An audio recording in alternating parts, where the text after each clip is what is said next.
Good morning student, class intermediate. आज का topic है राष्ट्र का स्वरूप। देखिए, आपका जो काव्य का भी चल रहा था, वो काव्य का अज्ञेय का अंतिम लेसन था, वो समाप्त हो गया है। काव्य आपकी समाप्त हो गई है, यानी सारे क्वेश्चन मैंने करवा दिए हैं, यानी कोर्स पूरा आपका कंप्लीट करा दिया है। संस्कृत पहले करा चुके थे और अब गद्य का प्रारंभ हुआ है। ये गद्य का पहला लेसन है, राष्ट्र का स्वरूप। इसके पीछे जितने गद्यांश दिए गए हैं उनके अति लघुत्तरी प्रश्न सारे आपको हल कराएंगे और इसमें ज़्यादा कठिन नहीं होता है। जैसे रेखांकित दिए हैं कि इनको अपने शब्दों में बनाकर लिखा जाता है, इनमें ज़्यादा वो नहीं, सिर्फ आप पढ़ते जाइए और मीनिंग चेंज करते हुए अपने भाव को मिलाते हुए उसकी व्याख्या कर दीजिए। तो ये कर सकते हो, सरल है। हालांकि लिख दिया है नीचे, लेकिन आप अपने मन से भी प्रैक्टिस कर सकते हैं। तो यही प्रारंभ हुआ है। गद्य जब समाप्त हो जाएगा तो फिर आपका व्याकरण समझाएंगे। यहाँ सारी व्याकरण आपको ब्लैक बोर्ड पर समझा देंगे। तो इसके जब ये व्याकरण समाप्त हो जाएगी तो फिर एक बार बुकों का रिवीजन करवाना शुरू कर देंगे। तो आपकी तैयारी पूरी हो जाएगी बुक संबंधी, व्याकरण संबंधी, और बाकी जो याद करने का, जैसे चिमनी है या अन्य कोई चीज़ है, कहानियाँ हैं, जैसे पत्र हैं, निबंध हैं, ये आप अपने तरफ से पढ़ते जाइए, तैयार करते जाइए। इधर बाकी तैयारी सब हम कराए दे रहे हैं पूरी। आपकी बच्ची बढ़िया तैयारी वैसी हो जाएगी, कोई डिस्टर्ब नहीं होगा, जैसे आपके स्कूल लगने से होती थी। केवल ध्यान देने की आवश्यकता है। तो देखो बेटा, इसमें पहला है आज जो स्टार्ट हो रहा है गद्य का, ये पहला बहुत बड़ा था, तो पूरे बोर्ड में आता है ये, या तो मुझसे पढ़ाते, तो इसलिए मैंने पूरा अध्ययन करना, अपने बुक में देखना जरूर, जब मैं पढ़ाया करूं उसको बुक से जरूर मिलाया करिए। मैंने एक बार बताया भी था कि हो सकता है, वैसे सब संभव नहीं है, लेकिन फिर भी कोई त्रुटि हो सकती है, उसको आप मिला सकते हैं, देख सकते हैं। तो ये बड़ा था तो मैंने संकेत में कर दिया है, धरती, और ये संकेत करते हुए आवश्यक है, और जो रेखांकित है उनको लिख दिया है, क्योंकि उन्हीं से आपको मतलब ज्यादा है। तो प्रश्न नंबर 1, गद्यांश के पाठ और लेखक का नाम लिखिए। उत्तर, गद्यांश के पाठ का नाम है राष्ट्र का स्वरूप, लेखक का नाम है वासुदेव शरण अग्रवाल। प्रश्न नंबर 2, रेखांकित अंश की व्याख्या कीजिए। तो रेखांकित अंश क्या है? अभ्युदय के लिए इन सबकी जांच पड़ताल अत्यंत आवश्यक है। पृथ्वी की गोद में जन्म लेने वाले जड़ पत्थर कुशल शिल्पियों में संवारे जाने पर अत्यंत सौंदर्य के प्रतीक बन जाते हैं। नानाबाद के अनगढ़ नग विंध्य की नदियों के प्रवाह में सूर्य की चिलकते रहते हैं। उनको जब चतुर कारीगर पहलदार कटाव पर लाते हैं, तब उनके प्रत्येक घाट से नई शोभा और सुंदरता फूट पड़ती है, वे अनमोल हो जाते हैं। अब ये दिया है, इसकी आपको व्याख्या करनी है। तो परिवर्तन करते हुए, बदलाव करते हुए आप इसकी व्याख्या करेंगे। जैसे देखना, अब अभ्युदय के लिए सबकी जांच पड़ताल अत्यंत आवश्यक है। उत्तर है, हमारे देश के भावी आर्थिक विकास की दृष्टि से इन सब तथ्यों का परीक्षण परम आवश्यक है। अब लिखा है इसका, अभ्युदय के लिए इन सबकी जांच पड़ताल अत्यंत आवश्यक है। इसकी मैंने व्याख्या बनाई, बदलाव किया और यहां तक आ गया। इसको आप दूसरी लाइन देखिए, गोद में जन्म लेने वाले, समझ लोगे तो कुछ नहीं है इसमें, इसको सारे इसमें लिख सकते हैं। काल में थोड़ी विशेषता होती है। पृथ्वी के भीतर विभिन्न प्रकार के पत्थर उत्पन्न होते हैं। उन चेतनाहीन पत्थरों को पृथ्वी के गर्भ से निकालकर कुशल मूर्तिकार और दूसरे मूर्तिकार उनसे अनेक प्रकार की मूर्तियां और अन्य वस्तुएं बनाकर उनमें प्राण फूंक देते हैं। विंध्य पर्वत से निकलने वाली नदियों की धारा में अनगढ़ चिकने पत्थर सूर्य की धूप में अपनी चमक बिखरते रहते हैं, किंतु जब इन पत्थरों को कुशल कारीगर काटकर उसमें किसी कृति की रचना करते हैं तो उसका प्रत्येक कटाव नए सौंदर्य की परिभाषा करता है। इस सौंदर्य के कारण कोई अनगढ़ पत्थर बहुमूल्य बन जाता है। सियाल कहा ना, वो अनमोल बन जाते हैं। अनमोल जिसका कोई मूल्य नहीं, बहुमूल्य जो अत्यधिक कीमती, बातें कही है, इस तरह परिवर्तन कर दिया। ऐसे मतलब समझना है आपको, इस तरह से आपको देखना है। अब प्रश्न नंबर 3, हमारे भावी आर्थिक अभ्युदय के लिए किसकी जांच पड़ताल अत्यंत आवश्यक है? उत्तर 3, हमारे भावी आर्थिक अभ्युदय के लिए यह आवश्यक है कि पृथ्वी की कोख में भरी अमूल्य निधियों, पृथ्वी में पोषित अनेक प्रकार की धातुओं और पृथ्वी की देह को सजाने वाली अनेक प्रकार की मिट्टियों आदि की सही प्रकार से जांच पड़ताल करके देखा जाए कि वे सब किस दृष्टि से उपयोगी हैं। प्रश्न नंबर 4, उपयुक्त गद्यांश में राष्ट्र निर्माण के लिए प्रथम तत्व का महत्व दर्शाया गया है। नहीं, उपयुक्त गद्यांश में राष्ट्र निर्माण के लिए किस प्रथम तत्व का महत्व दर्शाया गया है?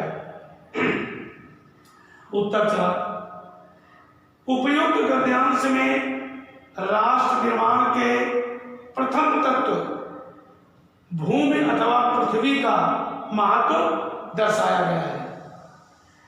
कोई विशेष कठिन नहीं। जैसे 5वां देखिए, धरती को वसुंधरा क्यों कहते हैं? ये प्रश्न है, भाई इसको वसुंधरा क्यों कहते हैं? उत्तर, धरती को वसुंधरा इसलिए कहा गया है क्योंकि पृथ्वी अपने में अनेक प्रकार के मूल्यवान रत्नों को धारण किए हुए है।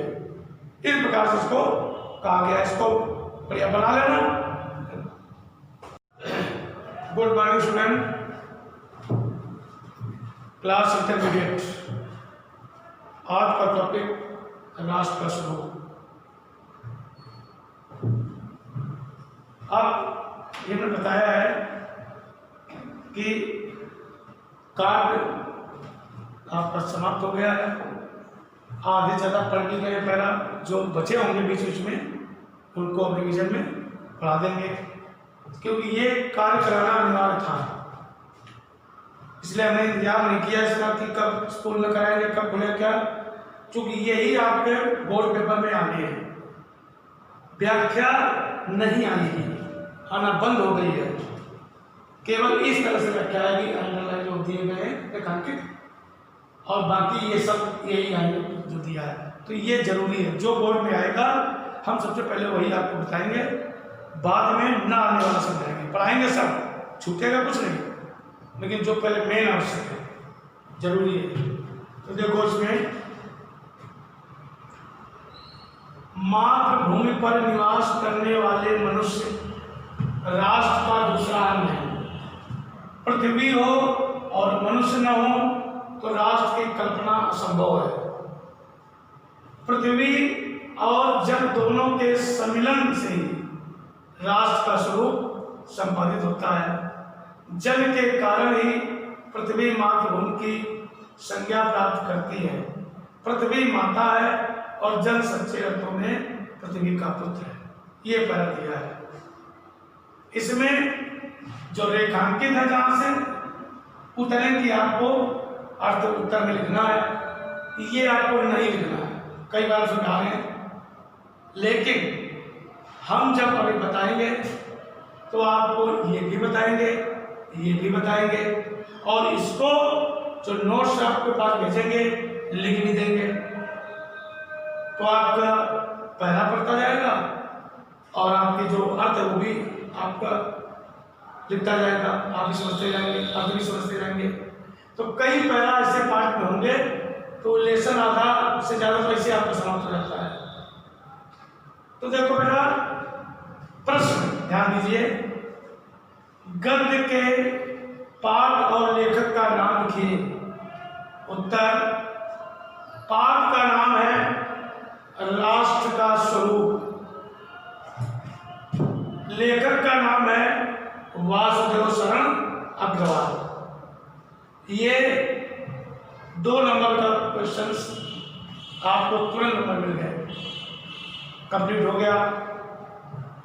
अब आया प्रश्न नंबर 2, रेखांकित अंश की व्याख्या कीजिए।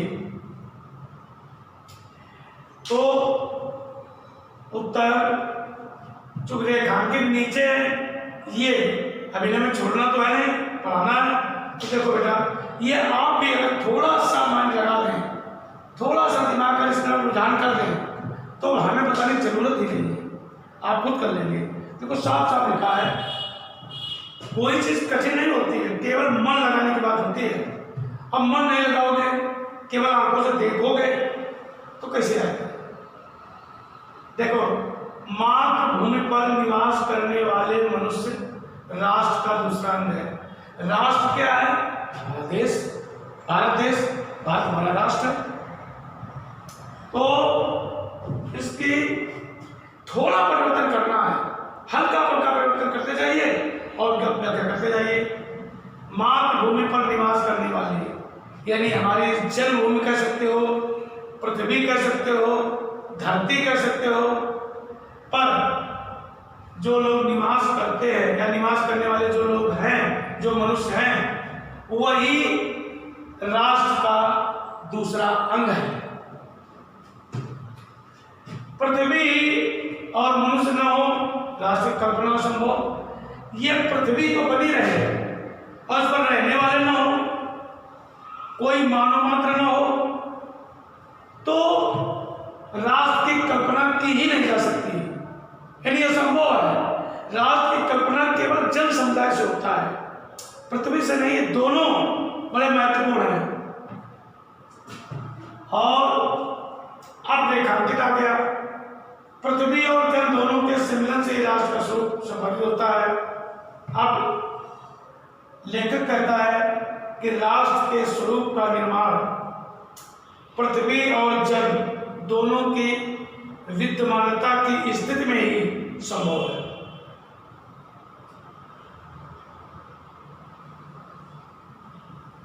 जल के कारण ही पृथ्वी मात्र उनकी संज्ञा प्राप्त करती है। पृथ्वी पर जल का निवास होता है, तभी पृथ्वी मातृभूमि कहलाती है। जब तक किसी भूभाग में, पृथ्वी के भाग में निवास करने वाले मनुष्य वहां की भूमि को अपनी सच्ची माता और स्वयं को उस भूमि का पुत्र नहीं मानते हैं, तब तक राष्ट्रीयता की भावना उत्पन्न नहीं हो सकती है। ये इसका व्याख्या हो गई। अब आइए प्रश्न नंबर 3, पृथ्वी को मातृभूमि की संज्ञा किस कारण प्राप्त होती है? उत्तर, पृथ्वी को मातृभूमि की संज्ञा इसलिए प्राप्त होती है क्योंकि पृथ्वी पर जन अर्थात मनुष्य का निवास भी है। पर 4, उपयुक्त गद्यांश में राष्ट्र के किस तत्व के संबंध में लेखक ने अपने विचार व्यक्त किए हैं? उत्तर, उपयुक्त गद्यांश में राष्ट्र के दूसरे तत्व जन के संबंध में लेखक ने अपने विचार व्यक्त किए हैं। 5वां प्रश्न है, राष्ट्र निर्माण के अंकुर किस भावना के आधार पर उत्पन्न होते हैं? उत्तर, राज निर्माण के अनुकूल इस भावना के आधार पर उत्पन्न होते हैं कि किसी भी भूभाग में निवास करने वाले मनुष्य वहाँ की भूमि को अपनी सच्ची माता और स्वयं को उस भूमि का पुत्र मानते हैं। ये हमने क्लास भी आपका लिया और वीडियो भी आपको बना दिया है। ये जब पढ़ा करें तो यदि हो सके तो बुक ले लिया करें साथ में और उसके साथ साथ मिलान करते हुए पढ़ते जाया करें तो आपको कंठस्थ हो जाएगी, तैयार हो जाएगी। इसको तैयार कर लेना।